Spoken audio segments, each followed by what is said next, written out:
জান্নাত থেকে তোমাকে বার করে দিয়েছি, তার অর্থ এই নয় যে আর পশ্চিমকালে তুমি জান্নাতে প্রবেশ করতে পারবে না, বরং আমার পক্ষ থেকে তোমার জন্য পাঠানো হবে একটা মুক্তির সনদ, গাইডলাইন, হেদায়াত। আদম রে, আমি রব্বুল আলামিন কথা দিলাম, فَإِمَّا يَأْتِيَنَّكُم مِّنِّي هُدًى فَمَن تَبِعَ هُدَايَ فَلَا خَوْفٌ عَلَيْهِمْ وَلَا هُمْ يَحْزَنُونَ। জোরে বলি আল্লাহু আকবার। আদম রে, আমি রব্বুল আলামিন কথা দিলাম, আমার পক্ষ থেকে পাঠানো হেদায়াত অনুযায়ী যদি তুমি চলতে পারো, আমার পক্ষ থেকে দেওয়া মুক্তির সনদ অনুযায়ী যদি তুমি চলতে পারো, ও আদম তোমার সন্তানেরা আমার পক্ষ থেকে পাঠানো কোরআনের উপরে যদি চলতে পারেন, আমি রব্বুল আলামিন কথা দিলাম, শুধু তোমাকে নয়, তুমি সুদ্ধা তোমার 14 গোষ্ঠীকেও আবার জান্নাতে তুলে নেবে। আরো জোরে বলুন সুবহানাল্লাহ। সেই জান্নাতে আমরা সকলে যেতে রাজি আছি ইনশাআল্লাহ। রব্বুল আলামিন আমাদের সকলের জন্য জান্নাত ওয়াজিব করুন, বলুন আমিন। আর উচ্চ আওয়াজে বলুন আমিন। আল্লাহ আমাদের জন্য জাহান্নাম জনম জনম হারাম করে দিন, বলুন আমিন। আমার ভাইরা, সাবজেক্ট দেওয়া হয়েছে আমার সূরা আম্বিয়ার 107 নম্বর আয়াতে কারিমা। সূরা আম্বিয়া 17তম পারা 10তম পৃষ্ঠা, সূরা আম্বিয়া 107 নম্বর আয়াত। এই আয়াতে কারিমা আল্লাহ রাব্বুল আলামিন বিশ্ব নবীকে কেমন করে পাঠিয়েছেন, তার কি কোয়ালিটি দিয়ে পাঠিয়েছেন সেটা বুঝিয়েছেন। ওয়ামা আরসালনাকা ইল্লা রাহমাতাল লিল আলামিন। জোরে বলি আল্লাহু আকবার। আমি রব্বুল আলামিন আর আমি আমার বন্ধু আপনাকে রাহমাতাল লিল আলামিন করে পাঠিয়েছি, বলুন সুবহানাল্লাহ। লাঠিচার্জ করার জন্য নয়, রক্ত ঝরানোর জন্য নয়, মানুষ মারার জন্য নয়, বরং পরিপূর্ণ মহানুভবতা আপনার ভিতরে দিয়ে আমি আপনাকে তামাম বিশ্ববাসীর জন্য রহমত স্বরূপ পাঠিয়েছি। আপনার রহমতের ছায়া তলে যে বা যারা আসবে তারাই সফল, বলুন সুবহানাল্লাহ। কিন্তু দুঃখজনক, বর্তমান সময়ে আমার নবীকে গালি দেওয়ার মতো অনেক মানুষ ভারতে আছে না নাই? শুধু গালি দেয় তা নাই, এমন অনেক নির্লজ্জ আছে যারা কোরআন জানে না, ইতিহাস জানে না, নবীর ইতিহাস জানে না, রাসূলের হিস্ট্রি জানে না, অথচ তারা নির্লজ্জের মতো বলে যার এক হাতে কোরআন অপর হাতে অস্ত্র, এক হাতে শাস্ত্র অপর হাতে অস্ত্র, তিনি শ্রেষ্ঠ নেতা এমন দাবি মৌলবীরা কেমন করে করে? নির্লজ্জের মতো তারা বলে যার এক হাতে অস্ত্র অপর হাতে শাস্ত্র, তিনি শ্রেষ্ঠ নেতা এমন দাবি মৌলবীরা কেমন করে করে? অস্ত্রের ব্যবহারটা বিশ্বনবী কেমন করে করেছেন সেটা তারা বিবেচনা করলো না। যদি আল্লাহর পয়গম্বর একা হাতে অস্ত্র দিয়ে নির্দ্বিধায় নন মুসলিম যারা ছিলেন সবগুলাকে যদি কেটে দিতেন, কুচকাটা করে দিতেন, তাহলে তুমি আমার নবীকে গালি দিতে পারতা। তুমি কি জানো আমার আল্লাহর নবীকে আল্লাহ রাব্বুল আলামিন যখন পাঠিয়েছিলেন কোরআন ও মাজিদ দিয়ে, আল্লাহ তাকে বললেন, নবী আপনাকে 4টা দায়িত্ব দিয়ে পাঠালাম। কয়টা? 4টা। পারা নম্বর 22, পৃষ্ঠা নম্বর 3, সূরার নাম সূরা আহজাব, আয়াত নম্বর 44 এবং 45। স্পষ্ট আল্লাহ রাব্বুল আলামিন বলেন, ইয়া আইয়ুহান নাবিয়্যু ইন্না আরসালনাকা শাহিদাও ওয়া মুবাশশিরাও ওয়া নাযীরা ওয়া দা'iয়ান ইলাল্লাহি বিইذনিহি ওয়া সিরাজাম মুনীরা। 4টা দায়িত্ব দিয়ে পাঠালেন। নাম্বার 1, আমি আপনাকে তামাম বিশ্ববাসীর জন্য সাক্ষ্যদাতা হিসাবে পাঠিয়েছি। নাম্বার 2, অবশ্যই তামাম পৃথিবীবাসীর জন্য আপনাকে সুসংবাদ প্রদানকারী হিসাবে পাঠিয়েছি। ওয়ানাদিরান, নাম্বার 3, আমি আপনাকে তামাম পৃথিবীবাসীর জন্য সতর্ককারী হিসাবে পাঠিয়েছি। নাম্বার 4, ওয়াদাইয়ান ইলাল্লাহি বিইذনিহি ওয়া সিরাজাম মুনীরা, এবং অন্ধকারের মধ্য থেকে আমার বান্দাগুলোকে আলোর দিকে আহ্বান করার জন্য আপনাকে উজ্জ্বল প্রদীপ করে পাঠিয়েছি। বলুন সুবহানাল্লাহ। তার দায়িত্ব কটা? আমাদের বলেন দায়িত্ব কটা? আল্লাহ রাব্বুল আলামিন চারটা দায়িত্ব দিয়ে বিশ্বনবীকে এমন একটা পিরিয়ডে পাঠিয়েছেন যে পিরিয়ডে মানুষের ভিতরে মনুষ্যত্বের লেশ মাত্র ছিল না। নাম কি হচ্ছে মানুষ, বা চরিত্র ছিল পশুর ন্যায়। চরিত্র ছিল পশুর ন্যায়, দেখতে মানুষের মতো, কিন্তু মানুষ মনুষ্যত্বহীন হয়ে গিয়েছিল।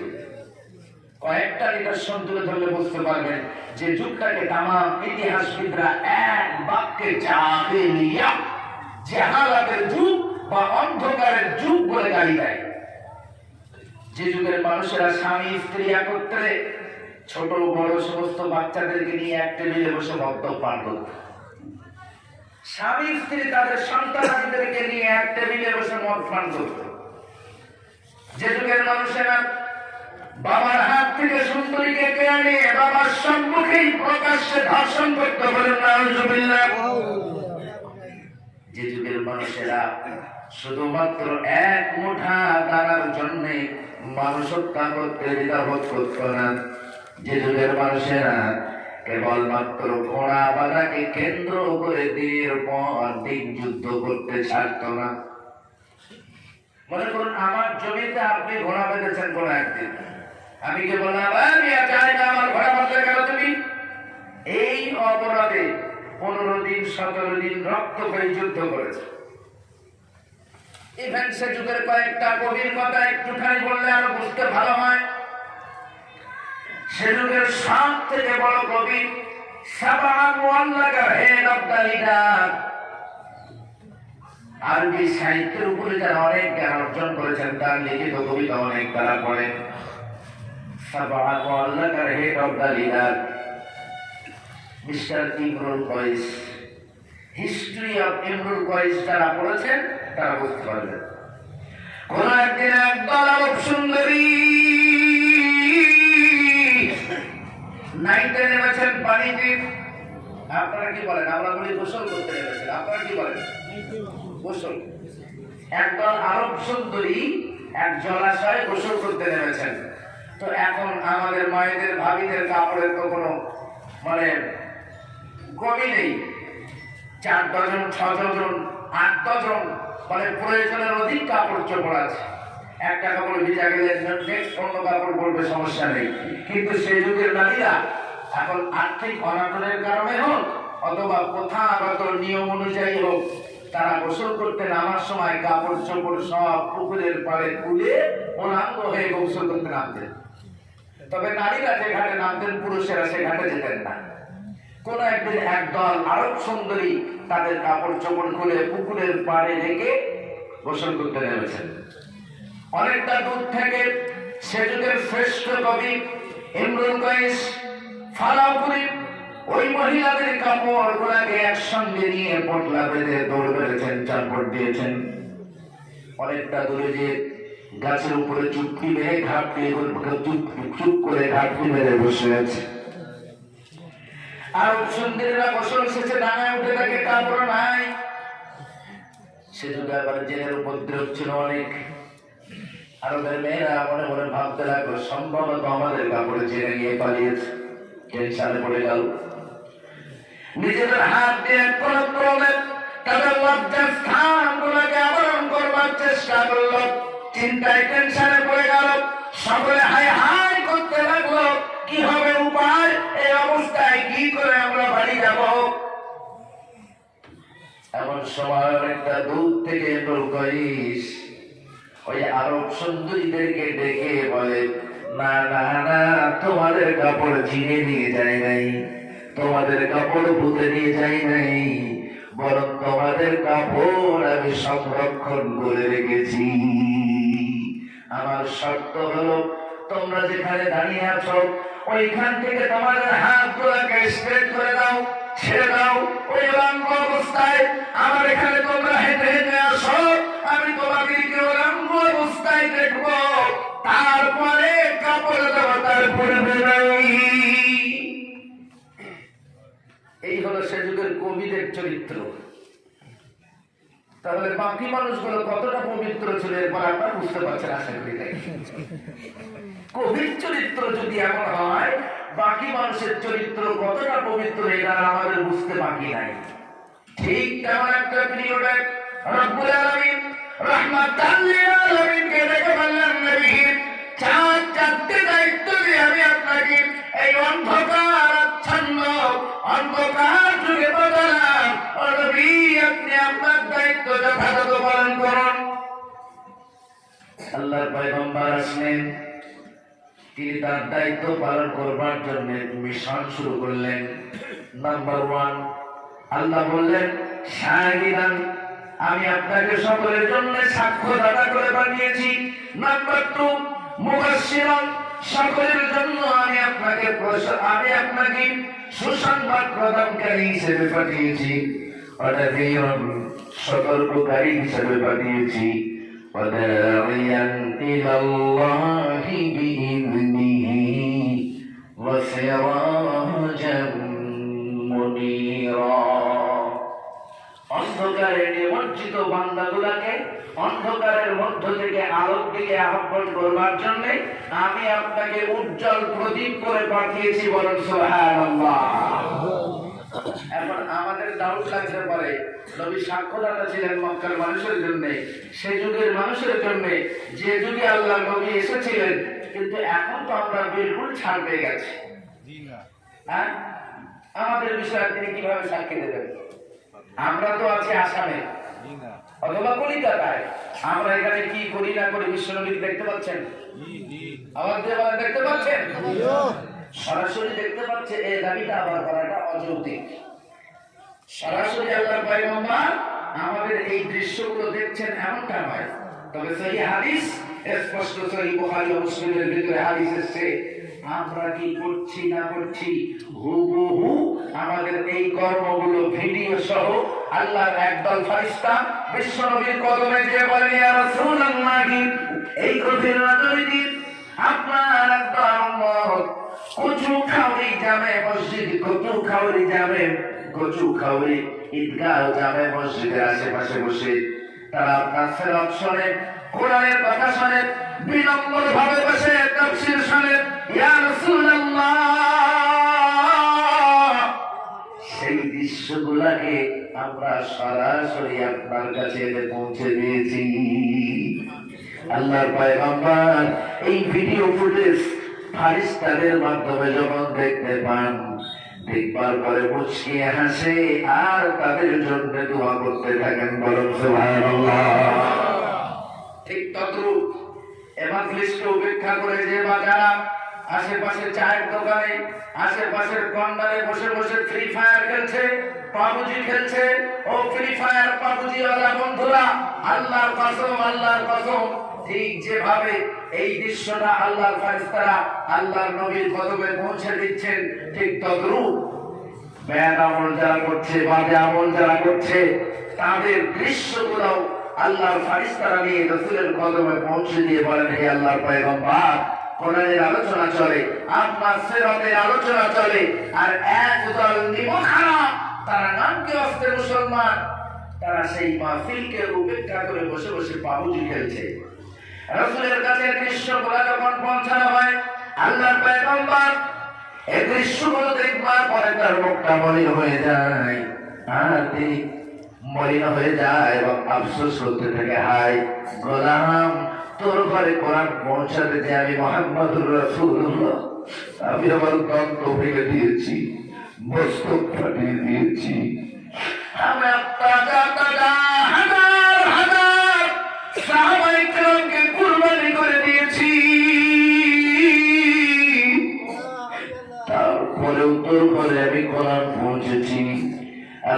তোরা কোরআন থেকে বিচ্ছিন্ন হয়ে গেলি, তোদের কপাল পড়বে না তো কার কপাল পড়বে বলুন নাউজুবিল্লাহ। ঠিক এভাবে করে আমাদের জীবনের প্রতিটা কর্ম, আমরা সারাটা দিন কি কাজ করি না করি, আমাদের প্রতিটা কর্ম আল্লাহ ফারিস্তাদেরকে দিয়ে রাসূলের কদমে পৌঁছে দেন। সহিহ মুসলিম শরীফের দাবি হলো প্রতিদিন একবার, আর বুখারী শরীফের দাবি হলো সপ্তাহে একবার।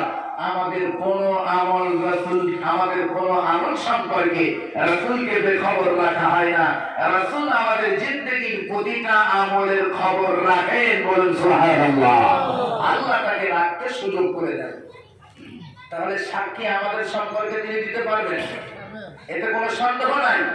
আরে আমাদের সাক্ষী তো দূরের কথা, এই আয়াতের তাফসীর পড়তে গিয়ে দেখেছি মুফাসসিরিনগণ বলছেন অন্যান্য নবী আলাইহিস সালামদেরও আমার নবী সাক্ষ্যদাতা। কোরআনে কারীমের এই আয়াতে কারীমা সেটাই প্রমাণ দেয়। আল্লাহ ডিরেক্ট বলছেন তামাম বিশ্ববাসীর জন্য আপনাকে সাক্ষ্যদাতা করেছি।